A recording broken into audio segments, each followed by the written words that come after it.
por um mesmo médium podem manifestar-se personalidades muito diferentes. As personalidades mediúnicas são, portanto, verdadeiramente autônomas e independentes, em aparência, do médium. 2. Caráter geral. Faculdades e conhecimentos das personalidades mediúnicas. De um modo frequentemente nítido, essas personalidades diferem da personalidade normal do médium. Os traços comuns que com estas últimas apresentam têm pouca importância, uma vez que existem. As dessemelhanças, por sua vez, são muito acentuadas. Verificam-se essas diferenças, no caráter geral, observando-se o conjunto psíquico, nas faculdades e capacidades, nos conhecimentos. Há diferenças no caráter geral, são inferiores ou superiores à personalidade normal do médium. Os sentimentos e ideias são, às vezes, contrários aos seus. As manifestações podem ser hostis ao médium, ou contrárias à sua vontade. Os diversos modos de expressão do pensamento, por exemplo, a escrita, é diferente dos do médium. B. Diferenças nas faculdades e capacidades. Não me refiro às faculdades de lucidez, de ação motora e organizadora sobre a matéria, ou de ação de pensamento a pensamento. Já disse e já repeti que essas faculdades não pertenciam à personalidade normal do médium. Somente me ocuparei das faculdades e das capacidades intelectuais da mesma essência que as do sujeito normal, se bem que de potência e de natureza diferentes, memória, capacidades de operações psíquicas diversas, capacidades artísticas, científicas, profissionais, etc. Observar-se-á, por exemplo, a produção mediúnica de desenhos de fundo bastante artístico, não possuindo o médium qualquer noção dessa arte, ou mesmo, a produção de notáveis obras literárias por um médium de inteligência medíocre e sem instrução. O médium é, às vezes, uma criança de pouca idade ou mesmo uma criança de mama. C. Diferença nos conhecimentos. Finalmente, as personalidades mediúnicas dão prova de conhecimentos verdadeiramente ignorados pelo médium. Ora se trata de simples conhecimento de um fato ou acontecimento sobre o qual o médium, sem sombra de dúvida, não pode ser instruído pelas vias sensoriais habituais. Ora são conhecimentos complexos, científicos, profissionais, etc. Ou noção precisa de um idioma que o médium não aprendeu e que é incapaz de manejar ou compreender, no seu estado normal. Esses casos em que o médium, em transe, se utiliza de idioma jamais aprendido apresentam enorme importância, necessário cuidadosamente distingui-los dos fatos nos quais pacientes hipnóticos ou mediúnicos balbuciam, as mais das vezes sem compreender e de modo automático citações de um idioma estrangeiro que, em dado momento de suas vidas, momento esse já esquecido, impressionaram os seus sentidos. Sabe-se que o professor Flournoy atribui a utilização do sânscrito, no famoso caso de Ellen Smith, ao vulgar e banal fenômeno de criptomnésia, supracitado. Mas, apesar de minuciosas pesquisas, não se pôde descobrir a origem desse conhecimento linguístico. Do mesmo modo, não foram tentadas experiências sistemáticas no sentido de aprofundar seu valor e sua extensão reais. Além disso, os argumentos que o eminente psicólogo expôs com tanto brilho e sedução não parecem decisivos. O que acontece é coisa bem diversa, das mais nítidas e precisas, das que não deixam lugar a nenhuma dúvida, demonstrando a realidade possível do conhecimento de idiomas ignorados pelo médium, por parte das personalidades mediúnicas. Examinar, sobretudo, o livro de Aksakov. 3. A terceira importante característica das personalidades mediúnicas é sua pretensão de serem espíritos dos mortos. Essa pretensão apoia-se sobre certo número de provas, mais ou menos completas, das quais as principais são: a. Em casos de materialização, a semelhança no todo e nos pormenores com o defunto, tal qual ele era em seus últimos tempos de vida. b. A memória de sua característica, idioma, conhecimentos, faculdades, estilo, letra, caráter geral, ideias, fatos pessoais, etc. C. Os característicos são, às vezes, enumerados na ausência de qualquer pessoa que haja conhecido o defunto. D. Depois de investigação, frequentemente os pormenores são reconhecidos como exatos, e, em casos mais raros, a personalidade comunicante apresenta-se como sendo o espírito de um vivo adormecido, em letargia, doente, etc., fornecendo provas análogas às precedentes. Explicação do mediunismo. E possível explicação de todos os fenômenos mediúnicos pelas únicas noções já conhecidas da exteriorização e da subconsciência, estando a hipótese espírita provisoriamente sob reserva. De fato, parece que isso seja, a rigor, possível, sob a condição de pouco aprofundamento em certos pormenores, sobre os quais retornarei. Uma segunda condição é a da atribuição de um considerável desenvolvimento a esses fenômenos de exteriorização e de subconsciência. Todos os fenômenos físicos podem ser explicados pela exteriorização, desde que se admita a complexa exteriorização de sensibilidade, força, matéria e inteligência, bem como de uma potente faculdade de organização e de desorganização sobre a matéria. A subconsciência pode explicar a influência diretora dos fenômenos e todas as manifestações intelectuais, desde que se admita uma subconsciência superior bastante complexa, muito diferente da subconsciência clássica, ainda mais diferente da consciência normal por suas faculdades e por seus conhecimentos, com frequência muito mais importantes e vastos, englobando completas personalidades múltiplas, ignoradas pela personalidade normal. E mais, sob a condição de atribuir à subconsciência superior extensa faculdades de leitura de pensamento e de clarevidência, a ponto de lhe permitirem conhecimento de tudo que concerne aos pretensos espíritos, cujas manifestações simulam. Está claro que, se atribuirmos semelhante desenvolvimento aos fenômenos de exteriorização, e tal poder à subconsciência, tudo se pode explicar, a par das intervenções dos espíritas. Apenas, tais soluções não suportam grandes aprofundamentos. Por exemplo, eis uma imediata objeção, relativamente à origem dos fenômenos. É necessário admitir-se um erro voluntário ou involuntário da subconsciência, quase constante, uma vez que ela atribui aos espíritos dos mortos o que na realidade dela mesma promana. Passemos, portanto, sobre semelhantes dificuldades, e admitamos provisoriamente a interpretação exclusiva do mediunismo pela exteriorização e pela subconsciência superior. Inevitavelmente, seremos levados a deduções essenciais, que permitirão a compreensão de tudo. 10. Resumo das verificações e hipóteses relativas aos fatos obscuros de psicologia normal e anormal. Se lançarmos uma vista panorâmica sobre o estudo que acabamos de realizar, notará que fomos conduzidos à redução dos fatos obscuros de psicologia normal e anormal a duas grandes categorias gerais. 1. Os fatos explicáveis pela hipótese exterioriza. 2. Os fatos explicáveis pela hipótese subconsciência superior. A hipótese exteriorização impõe-se pela verificação de fenômenos de ação sensível, motora e organizadora, fora do organismo e por ações de pensamento a pensamento.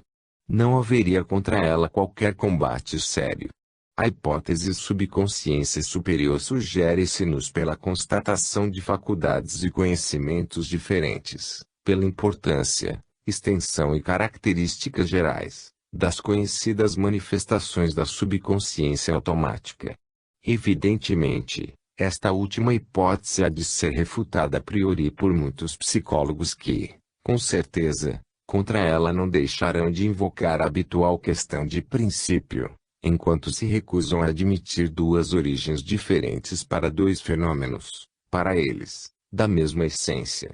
No entanto, fenômenos da subconsciência inferior e os da superior apresentam, na verdade, um só traço comum: escapam à consciência normal.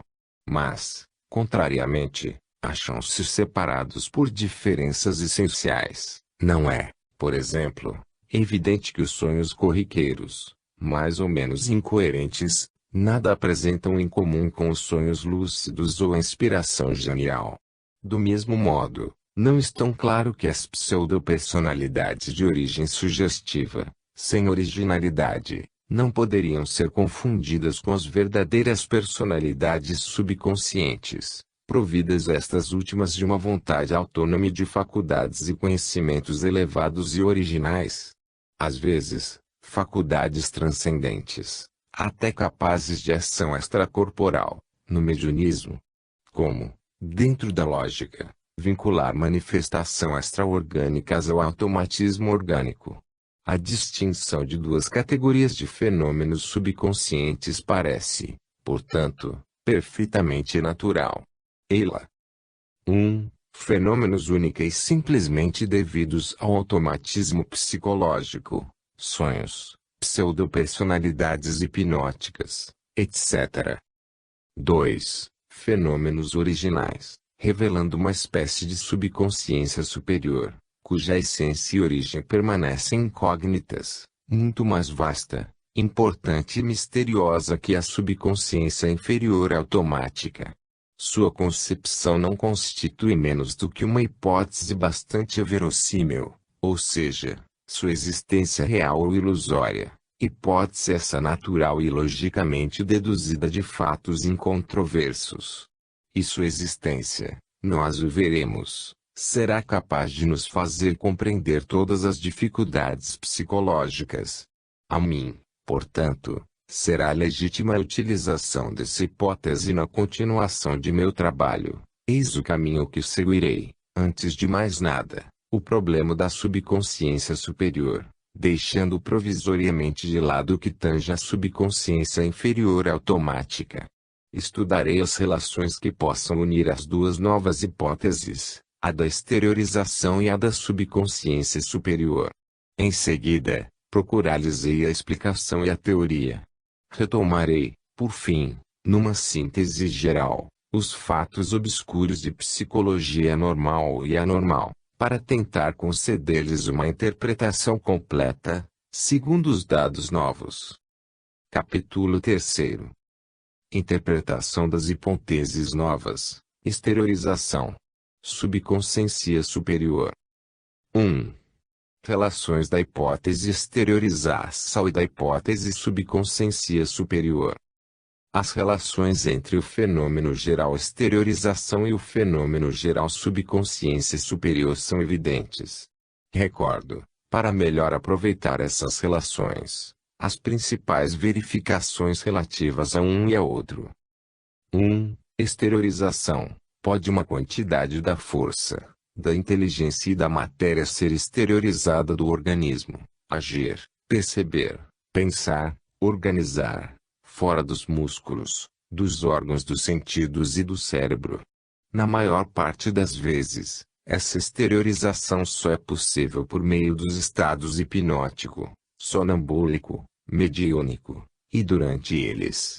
Em geral, a força inteligente exteriorizada escapa à vontade e à consciência normais, submetendo-se à direção da subconsciência.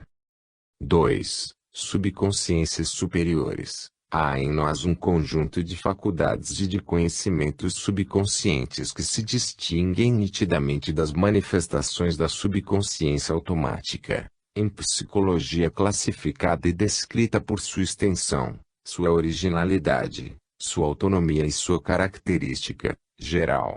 Elas constituem uma consciência superior que, em maior parte, só é apreciável nos estados hipnótico, sonambúlico, mediúnico, e pelos fenômenos de exteriorização que dirige. Como se vê, as relações da exteriorização com a subconsciência superior são constantes. Mesma origem, os estados psíquicos anormais. Mesmo modo de manifestação. Mesma independência da vontade consciente. Dependência estreita e recíproca, A exteriorização e a subconsciência superior manifestam-se uma com a outra e uma pela outra. Impõe-se a seguinte conclusão: a exteriorização e a subconsciência superior são dois aspectos inseparáveis da mesma manifestação psíquica. Conseguintemente, nossas duas hipóteses reduzem-se logicamente a uma única, que assim podemos expor: pode uma porção da força, da inteligência e da matéria ser exteriorizada do organismo, e agir, perceber, organizar e pensar independente dos músculos, dos órgãos do sentido e do cérebro. Ela outra coisa não é senão a porção subconsciente elevada do ser. Constitui verdadeiramente um ser subconsciente exteriorizável, coexistente no eu com o ser consciente normal. Interpretação da subconsciência exteriorizável. Podemos, agora, pesquisar qual a origem, a natureza íntima e o papel do ser subconsciente exteriorizável, em uma palavra, verificações positivas, das quais ainda nos não libertamos, de onde retirar todas as deduções compatíveis como o método científico. Imediatamente, resumo essas prefaladas verificações. A observação: o ser subconsciente exteriorizável apresenta de essencial, caracteres orgânicos, faculdades, conhecimentos. Principais caracteres conhecidos do ser subconsciente exteriorizável: caracteres orgânicos, substrato de substância fluídica, servindo de veículo à força, à sensibilidade e à inteligência subconscientes. Essa substância fluídica é homogênea, inacessível aos sentidos normais, imponderável, capaz de atravessar os obstáculos materiais, suscetível de ser parcialmente projetada para bem longe do sujeito. É visível para os sensitivos, no estado de hipnose. É, pela pesquisa metódica da sensibilidade exteriorizada, acessível às investigações do magnetizador. Essa sensibilidade parece esparramada sobre toda a superfície, e condensa os diversos sentidos do sujeito num sentido único.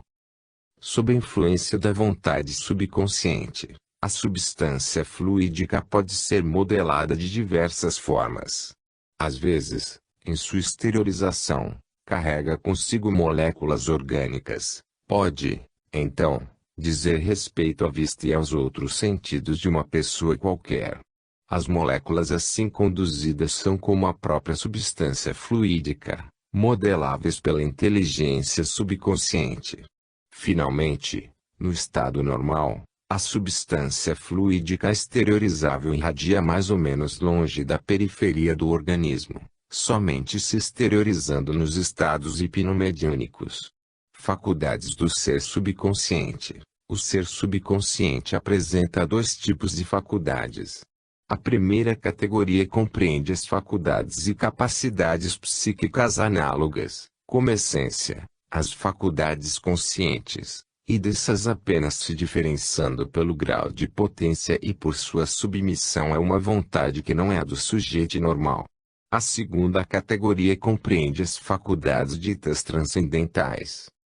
A. Faculdades de ação e distância, sensibilidade, visão, motricidade.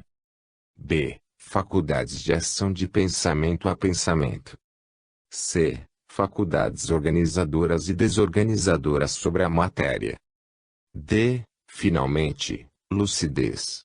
Conhecimentos do ser subconsciente. Esses conhecimentos devem ser divididos em dois grupos.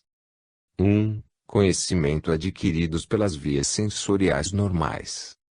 2. Conhecimento não advindos dessas vias. O primeiro grupo deve ser subdividido, compreendendo: a. As noções que foram adquiridas com conhecimento de causa esquecidas e transferidas para a subconsciência. Sabe-se que ainda as aquisições insignificantes, esquecidas depois de muito tempo, podem ser reencontradas sob influências emotivas ou anormais. B. Os conhecimentos adquiridos pelas vias sensoriais normais, mas a revelia do ser consciente. Tudo o que pode atingir nossos sentidos pode reencontrar-se na subconsciência. O segundo grupo compreende todos os conhecimentos que não puderam ser adquiridos pelas vias sensoriais normais. Dentro desse esquema acha-se a noção nítida de acontecimentos afastados, passados ou futuros, que o ser consciente não pode aprender nem direta nem indiretamente. No mesmo rol estão, sobretudo, as aquisições psíquicas complexas, que não podem ser devidas ao ser consciente, e por ele ignoradas, conhecimentos científicos, artísticos, literários, profissionais, etc., nunca aprendidos. Conhecimento preciso de um idioma ignorado pelo sujeito normal, e assim por diante. Agora que o ser subconsciente exteriorizável já nos é suficientemente conhecido, podemos tentar descobrir-lhe a essência íntima e a origem. 2. Origem do ser subconsciente exteriorizável. Indispensável abstração do imenso interesse que essa pesquisa apresenta. Para bem conduzir-lhe a marcha, é imprescindível deixar momentaneamente de lado qualquer opinião filosófica preconcebida, e seguir para e passo o método científico. Conforme esse método, que prescreve se vá sempre do conhecido ao desconhecido, devemos primeiramente ensaiar a adaptação da explicação psicológica da consciência normal, geralmente aceita, à interpretação da subconsciência. Em outras palavras, devemos perguntar a nós mesmos: pode o funcionamento dos centros nervosos, ao qual se atribuem as manifestações da consciência normal, de igual modo explicar as manifestações da subconsciência exteriorizável? É nesse ponto, nos recordamos que, só na possibilidade de preenchimento das condições adiante enumeradas, conforme o método científico, deverá qualquer hipótese ser aceita. Eis as condições. 1. Ser logicamente deduzida das verificações positivas. 2. Ser suficiente. 3. Não estar em contradição com nenhum fato. E o que examinarei? 1. Logicamente deduzida a hipótese subconsciência superior exteriorizável como função dos centros nervosos. Podemos guiar-nos pelas provas dadas pelos fisiologistas em favor da explicação da consciência pelo funcionamento cerebral, uma vez que a hipótese em questão se embasa sobre uma pretendida analogia entre a subconsciência superior e a consciência. Como sabemos, as provas dos fisiologistas são as seguintes: ver capítulo 1, estreita correlação entre a anatomofisiologia e a psicologia, atividade psíquica proporcional à atividade funcional, atividade psíquica inseparável do funcionamento orgânico. Ora, as condições de manifestação da subconsciência superior são inversas às da consciência. Nada de correlação estreita existente entre a anatomofisiologia e as manifestações subconscientes elevadas. Atividade subconsciente em razão inversa da atividade funcional, uma vez que sua condição essencial é o sono, isto é, o repouso orgânico, sono hipnótico, mediúnico ou natural. Atividade subconsciente separável do funcionamento orgânico, exteriorização, e tanto mais forte quanto mais completa for a exteriorização. Conseguintemente, se os argumentos levantados em favor da hipótese consciência é função do cérebro, se esses argumentos são lógicos e racionais, passam a impor uma conclusão contrária no que concerne à subconsciência, e forçam a admissão de que a subconsciência superior não é função do cérebro. Parece-me o raciocínio irrefutável. Há tantas presunções contra a hipótese subconsciência superior é função do cérebro, quantas existem em favor daquela que afirma: consciência é função do cérebro. Prossigamos no estudo da hipótese funcional, colocando-nos num outro ponto de vista. Escapando em maior parte à vontade e ao conhecimento do ser na sua vida regular, a função subconsciência, desempenhando simples e apagado papel na sua própria vida regular, seria uma função em grande parte inutilizada e inutilizável. Ora, conforme a doutrina evolucionista, uma função em grande parte inútil não passa de função acessória e de fraca importância. Mas, se, No que tange à subconsciência inferior, isso é verdadeiro. O mesmo não se poderia aplicar à subconsciência superior, mais elevada do que a normal, e cujos conhecimentos armazenados são infinitamente numerosos, e cujas faculdades transcendentais, de ação, distância e de lucidez, submetidas à vontade consciente, adquiririam uma imensa importância prática. Se a subconsciência superior é uma função, ela é ao mesmo tempo muito importante e em maior parte inútil, o que implica em contradição insustentável. Último argumento contra a hipótese funcional: sabemos que uma das faculdades da subconsciência exteriorizável é o poder organizador e desorganizador sobre a matéria. Seria, portanto, mais lógico atribuirmos dependência do organismo ao poder organizador da subconsciência do que transformá-la em produto daquele. Dessa série de argumentos advém a nítida conclusão de que a hipótese da subconsciência superior como função dos centros nervosos é ilógica e irracional. Ainda assim, e apesar de tudo, resta alguma dúvida. Deixemos o mencionado caráter ilógico da hipótese e submetamo-la aos outros crivos do método científico. 2. Somos suficientes hipóteses subconsciência superior como função dos centros nervosos.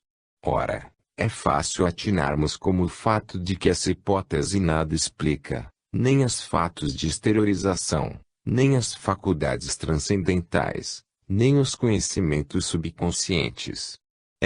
Uma vez admitida, implicaria num corolário inevitável, a confissão de ignorância e de impotência de parte da fisiologia para explicá-la. 3. Enfim, não se acha a hipótese em contradição com qualquer verificação positiva. Ao contrário, estão em contradição com certos fatos telepáticos realizados muitas semanas após a morte do sujeito transmissor. Acha-se em contradição com certos fatos mediúnicos, tais como a verificação de faculdades e conhecimentos subconscientes importantes nas crianças cujo cérebro mal inicia seu desenvolvimento. Está, de fato, em contradição. Mas, sobretudo, com a verificação de conhecimentos subconscientes não adquiridos pelas vias sensoriais. Com efeito, se é um axioma que nenhum fisiologista renegará, este é o nihil est intellectu non prius fuerit in sensu. Nada está no intelecto que não haja, primeiramente, estado no sentido. Conseguintemente, se a subconsciência é função cerebral, deve poder-se encontrar a origem sensorial de todos os conhecimentos que ela enconcha. Ora, isso não é possível. Sabemos que, a par do grupo de conhecimentos subconscientes adquiridos pelas vias sensoriais, consciente ou inconscientemente, existe uma outra categoria de noções que, com toda certeza, não provém dessas vias sensoriais. E essas, repito, não são conhecimentos vagos e pouco precisos, consequentemente deixando lugar à dúvida quanto à sua origem, mas informações complexas, exatas e extensas, conhecimentos científicos, artísticos, profissionais, conhecimento perfeito de um idioma, etc., todas as aquisições psíquicas que não estão e nunca estiveram na consciência normal, e que, em alguns casos, são observáveis nas manifestações subconscientes de crianças de pouca idade, e até mesmo nas de mama. Não há dúvida possível em qualquer dos casos acima, tais conhecimentos não provêm das vias sensoriais. Estou a par de que certos sábios não deixarão de invocar, para evitar tal conclusão, a hipótese do Sr. Figuier, História do Maravilhoso, ou seja, o resultado de uma exaltação momentânea das faculdades intelectuais. Esses sábios, no entanto, serão, simplesmente, o alvo de um equívoco. Trata-se de conhecimentos adquiridos, e não de faculdades ou de capacidades de apreensão. A sobreexcitação da inteligência nada explica no concernente à posse dos elementos adquiridos, tão variados, como os de que necessita a prática de um idioma. Na insuficiência das vias sensoriais e faculdades normais, invocar-se-á, Para explicar essas aquisições subconscientes, a utilização das faculdades transcendentais, a visão, distância e a leitura de pensamentos evidentemente podem buscar na subconsciência, e efetivamente o fazem, muitos dos seus conhecimentos anormais, mas sua ação está longe de explicá-los a todos. De um modo geral, elas não dão conta de conhecimentos complexos. Tomemos, por exemplo, o caso do conhecimento preciso de uma língua ignorada pela consciência normal. Pode admitir-se que o sujeito retire tal conhecimento do pensamento de um assistente. E se não houver nenhum assistente conhecedor do idioma? Ir-se-á, então, a ponto de invocar uma ação distância sobre o pensamento de qualquer pessoa que o conheça. E se for o caso de uma língua morta? E se o sujeito prova o conhecimento, não de uma, mas de muitas línguas que, em seu estado normal, igualmente ignora? Eis aí toda a verdade de hipótese e leitura de pensamento. De igual modo, qualquer que seja a envergadura que atribuamos ao fenômeno de leitura do pensamento, não é admissível ter-se um sujeito como capaz de retirar de um cérebro estranho tudo o que é necessário para compreender, falar, utilizar uma língua que não é aprendido.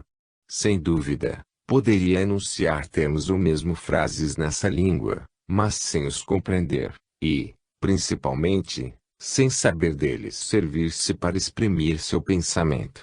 Hartmann considera que o sujeito talvez pudesse falar uma língua de modo pormenorizado, mas somente sob uma sugestão direta. Os sonâmbulos, diz ele, podem pronunciar e escrever termos e frases em língua que não compreendem, se o magnetizador ou uma outra pessoa qualquer, colocada em relação com ele, pronuncia mentalmente, com a finalidade de imprimir sugestão, aqueles termos e aquelas frases. Os sonâmbulos compreendem-lhes até mesmo o sentido, desde que a pessoa que lhes transmite a sugestão compreenda e dele tire partido, enquanto pronuncia a mensagem, seja em voz alta, seja mentalmente. Eis as estranhas condições que se impõem aos fatos que estudamos. Como se vê, os conhecimentos da subconsciência não são os únicos que não podem ser atribuídos aos sentidos normais, havendo os que nem mesmo podem ser explicados pelas faculdades transcendentais dessa subconsciência.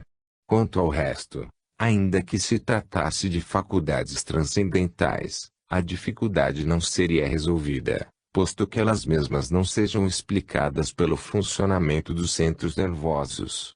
Invocar a utilização das faculdades de leitura do pensamento ou de lucidez para apoiar a hipótese subconsciência, função do cérebro, seria simplesmente esconder-se atrás de um equívoco.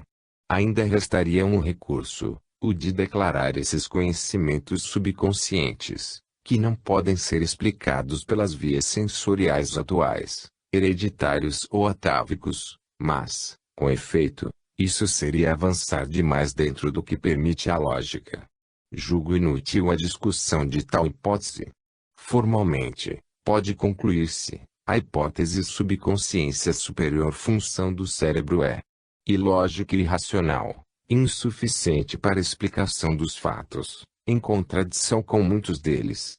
Deve, portanto, ser rejeitada sem reservas, como incompatível com o método científico. Se a subconsciência superior não é função dos centros nervosos, qual é a sua origem? Qual a sua essência íntima? Sobretudo nessa pesquisa que se faz mister o acompanhamento, par a par, do método científico. Para irmos do conhecido ao desconhecido, nosso único guia será a análise rigorosa, do ponto de vista original, das faculdades e dos conhecimentos subconscientes. Já sabemos que eles podem ser divididos em dois grupos. 1. Faculdades e conhecimentos adquiridos, conscientemente ou não, pelas vias sensoriais, incursionando da consciência normal à subconsciência, que os armazenou e conservou. 2. Faculdades e conhecimentos que não puderam ser adquiridos pelas vias sensoriais. A verificação dos contidos no primeiro grupo prova que a subconsciência superior é, em parte, constituída pelas aquisições totais da consciência, e que contém todos os antigos atributos desta última, ou, em outros termos, que uma porção dos elementos psíquicos da subconsciência superior foi previamente elementos psíquicos da consciência. Podemos, desde já, partindo dessas verificações, deduzirem uma hipótese racional para explicar as faculdades e os conhecimentos do segundo grupo e, em seguida, a origem total da subconsciência. Foi uma simples generalização que nos levou a essa hipótese. Percebemos que uma dada porção dos elementos psíquicos subconscientes foram preliminarmente elementos psíquicos conscientes, pelo que estamos no direito de supor que todos os elementos psíquicos subconscientes foram anteriormente elementos psíquicos conscientes. Isso implica na conclusão última de que os atributos da subconsciência que não provêm das vias sensoriais e da consciência atual originam-se das vias sensoriais e de consciências anteriores à atual. Tal hipótese que se apresenta investida de lógica se nos basearmos no axioma Nihil est intellectu non prius fuerit in sensu. Isso pode ser, com mais clareza e simplicidade, expresso nos seguintes termos. 3. O ser subconsciente exterioriza é o produto sintético de uma série de consciências sucessivas que nele se embasam e que pouco a pouco o constituíram. Tal a hipótese que pode ser proposta para substituir a da função cerebral, que nos vimos forçados a abandonar. Nada mais resta senão submetê-la à crítica análoga, e pesquisar se a nova hipótese é lógica e racional. É suficiente se está em contradição com algum fato. Essa terceira condição acha-se certamente preenchida, seja no domínio da psicologia normal ou anormal, seja no domínio das outras ciências. Buscar-se-á em vão um só fato nitidamente contrário à nova hipótese. Não menos certo é seu caráter lógico e racional. Nada de mais lógico que o se supor em todos os conhecimentos adquiridos pela via sensorial. Nada mais racional que o se fazer depender a superioridade do ser subconsciente sobre o consciente de seu desenvolvimento mais considerável. Ele seria superior porque teria todas as aquisições da consciência atual mais as das consciências anteriores. Nada de mais racional se supor esse desenvolvimento efetuado lenta e progressivamente nas existências sucessivas, sem nada possuir de misterioso. Ainda sob um outro ponto de vista a hipótese é racional. Posto que o ser subconsciente não seja função atual do organismo e posto que lhe seja independente, forçosamente deve preexistir e sobreviver a esse organismo. Ora, como a natureza tira o melhor partido possível das forças que se acham à sua disposição, economizando e evitando qualquer produção de forças novas, é lógico pensar que utilize a força inteligência subconsciente em organismos sucessivos, com os quais e pelos quais essa força inteligência se desenvolve, sendo-lhes, por sua vez, o meio de desenvolvimento. Mas, será isso suficiente? De fato, explica satisfatoriamente a presença de todas as faculdades, de todos os conhecimentos subconscientes de idêntica natureza das faculdades e dos conhecimentos conscientes, mas, no que toca às faculdades transcendentais, especialmente à lucidez, deixa muito a desejar. A essência metafísica do ser subconsciente, sua natureza íntima nela não encontra uma explicação. Essa dificuldade ainda nos dias de hoje, cientificamente insolúvel, ver a segunda parte.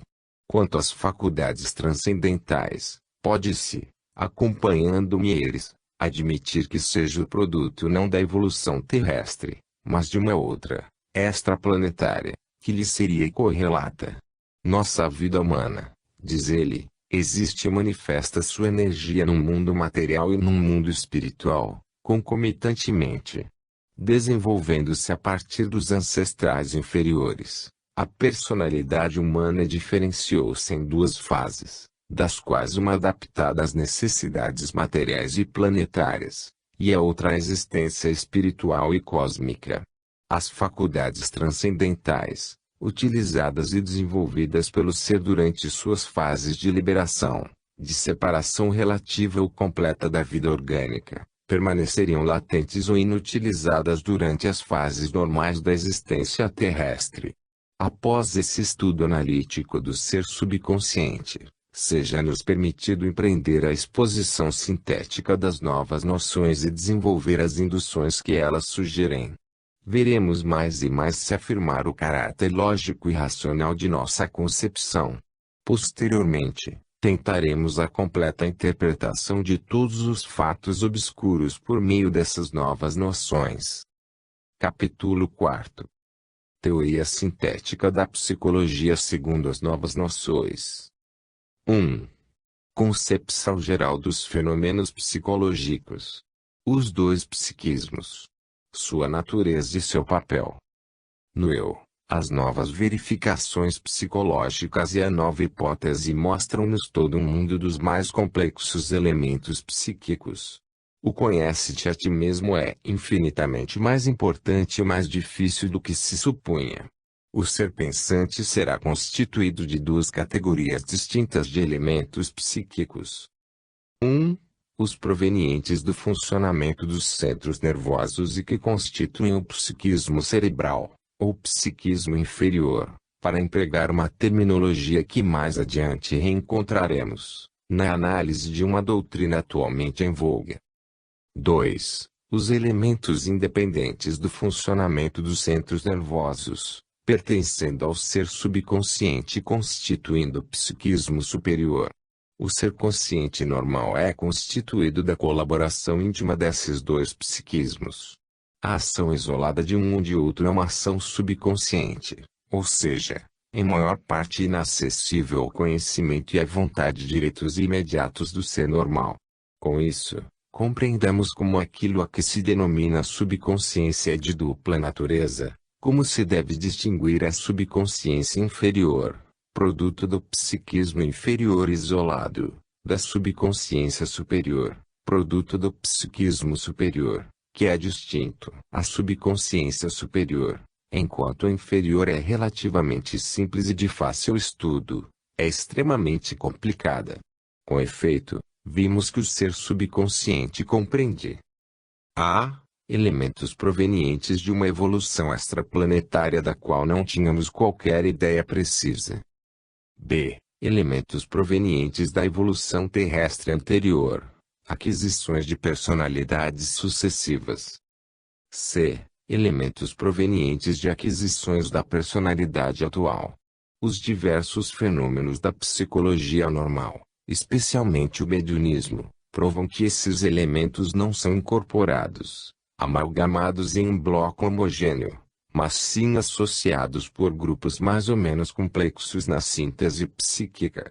Esses grupos mentais constituem seja personalidades completas, seja subpersonalidade capazes de se manifestarem isoladamente.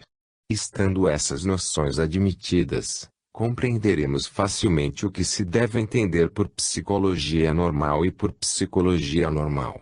Psicologia normal, sendo o ser consciente o produto da colaboração íntima dos dois psiquismos, sua atividade regular dependerá da correlação bem ordenada de todos os elementos constitutivos da síntese psíquica.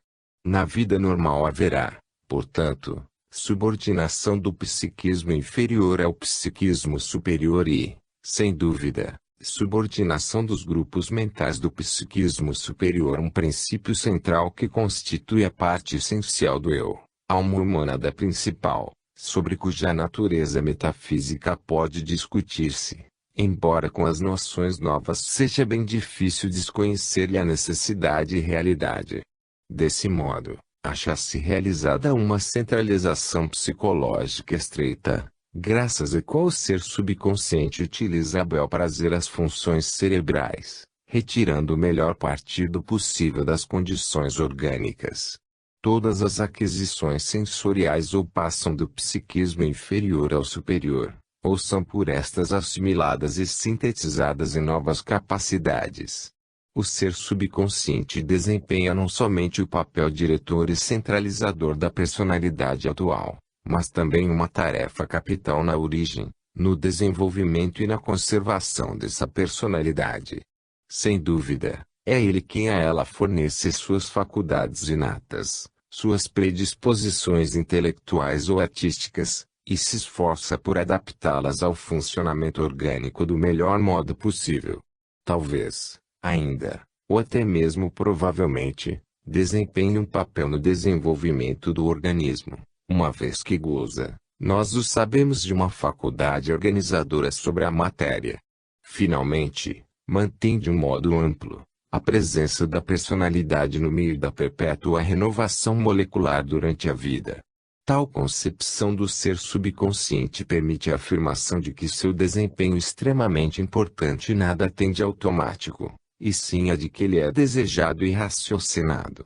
Seu desconhecimento por parte da personalidade normal nada tem de extraordinário, visto que observamos, no caso das personalidades múltiplas, o conhecimento eventual manifestado pela mais elevada dentre elas a respeito de tudo que tem ligação com as outras, embora sendo por esta inteiramente ignorada. Aqui, talvez se tratasse de um mecanismo análogo. Melhor ainda, pode reconhecer-se no ser normal o próprio ser subconsciente, simplesmente modificado por sua união com o organismo. Adquire ele, nessa associação, novos caracteres, oriundos do psiquismo cerebral, e perde a memória de seu estado real, assim como a utilização direta das faculdades transcendentais e dos conhecimentos adquiridos anteriormente. Esse esquecimento, no entanto, não passa de relativo e momentâneo. O simples afrouxamento da centralização psicológica nos estados anormais, ou mesmo na vida normal, permite, como mais adiante veremos, certo ressurgimento das faculdades e dos conhecimentos latentes. A ruptura total da colaboração dos dois psiquismos, o que acontece na morte, deve devolver ao ser subconsciente a utilização dessas faculdades e desses conhecimentos. Utilização essa tanto mais perfeita quanto maior seja a sua evolução. Em suma, o ser subconsciente, alma e seu psiquismo superior, seria o real, a individualidade permanente, síntese das personalidades transitórias sucessivas, produto integral da dupla evolução terrestre e extraterrestre. Aksakov, partindo do espiritismo, chega a uma opinião idêntica que acabo de expor. E essa opinião acha-se expressa na seguinte página, que cito integralmente, graças aos trabalhos filosóficos do Barão Elie von Ehlenbach e do Dr. Carlo Duprel. A nação da personalidade adquiriu um desenvolvimento inteiramente novo, e já se aplanaram em muitas dificuldades que o problema espírita nos apresenta. Até o presente momento, sabemos que nossa consciência interior, individual, e nossa consciência exterior, sensorial, são duas coisas distintas, que nossa personalidade, que é o resultado da consciência exterior, não pode ser identificada com o eu, que pertence à consciência interior, ou, em outros termos, o que chamamos nossa consciência não é o mesmo que nosso eu. Portanto, necessário distinguir entre a personalidade e a individualidade. A pessoa é o resultado do organismo, e o organismo é, temporariamente, do princípio individual transcendental. No domínio do sonambulismo e do hipnotismo, a experimentação confirma esta grande verdade. Desde que a personalidade, ou a consciência exterior, é adormecida, atenuada, surge um outro algo, um algo que pensa e que quer, e que não se identifica com a personalidade adormecida, manifestando-se por seus próprios traços características. Para nós, é uma individualidade que não conhecemos, mas ela conhece a pessoa que dorme e se recorda de suas ações e de seus pensamentos.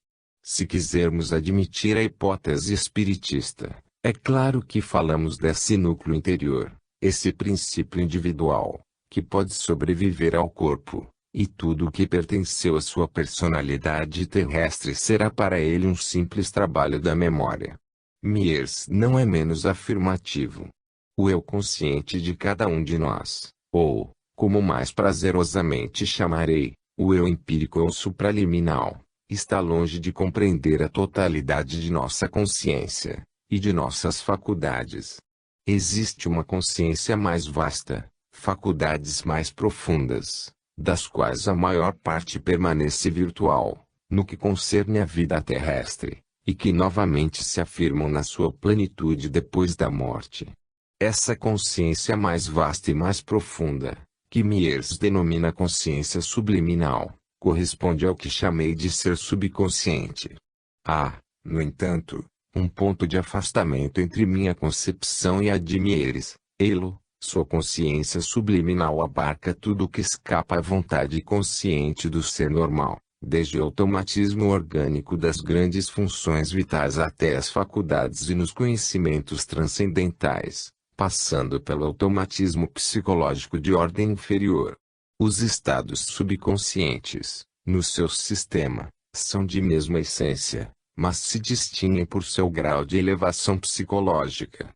De minha parte, já disse porque, contrariamente, julgo indispensável a distinção entre a subconsciência inferior, produto do automatismo dos centros nervosos, e a subconsciência superior, independente do funcionamento orgânico.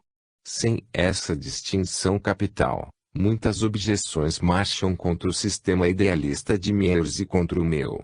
O raciocínio obnubila-se e não mais se vê como se poderia atribuir uma origem e um fim diferentes a manifestações psíquicas que seriam da mesma natureza.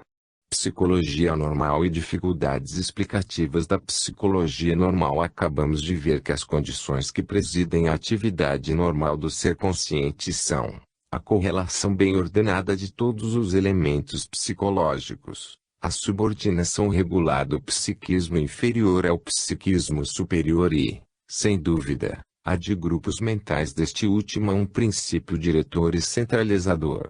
Agora, suponhamos ausentes ou momentaneamente suspensas essas condições, assistiremos não a uma desagregação, implicando esse termo um efeito mórbido e definitivo, mas a uma descentralização mais ou menos completa, durável ou efêmera da síntese psíquica. Essa descentralização permitirá a ação isolada do psiquismo inferior, e a entrada em campo de seu automatismo e sugestibilidade.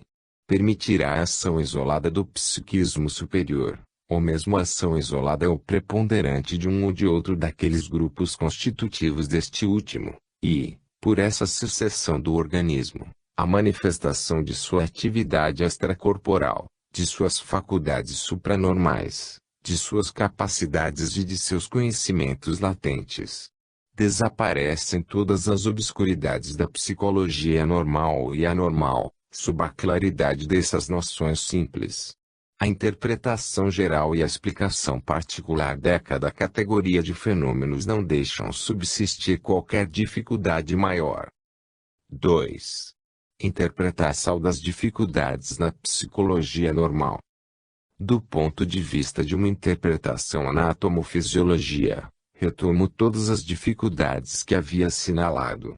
A inerência das principais faculdades e capacidades, o talento e o gênio, as desigualdades psíquicas consideráveis entre seres vizinhos pelas condições de nascimento e vida, as diferenças entre a hereditariedade física e a hereditariedade psíquica, o trabalho inconsciente. Todas essas verificações se aplicam facilmente, pela natureza do ser subconsciente e por seu papel na origem, no desenvolvimento e nas manifestações da consciência normal. A extensão e o desenvolvimento da subconsciência diretora, que, intrinsecamente, dependem de seu grau evolutivo, em parte determinam o mais ou o menos de elevação e de capacidade da consciência normal. Digo em parte porque, naturalmente, gozo físico de um papel importante, sendo o cérebro, fonte do psiquismo inferior, mais ou menos perfeito, mais ou menos apto a submeter-se à direção da individualidade subconsciente. E, sobretudo, essa direção poderá ser de certo modo diminuída, entravada ou distorcida pelas influências exteriores contrárias, educação, exemplos, etc., e pela hereditariedade.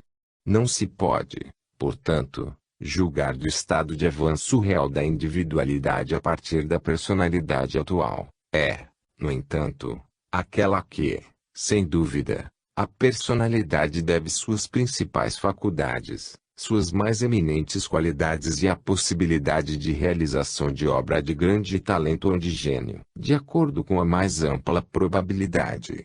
E de um modo geral, as capacidades do ser normal são, em maior parte, o legado da subconsciência superior, o resultado da evolução passada, das experiências realizadas nas existências anteriores, enquanto seus conhecimentos atuais são, em maior parte, aquisições da existência presente e o resultado do trabalho cerebral, naturalmente guiado pelo ser subconsciente.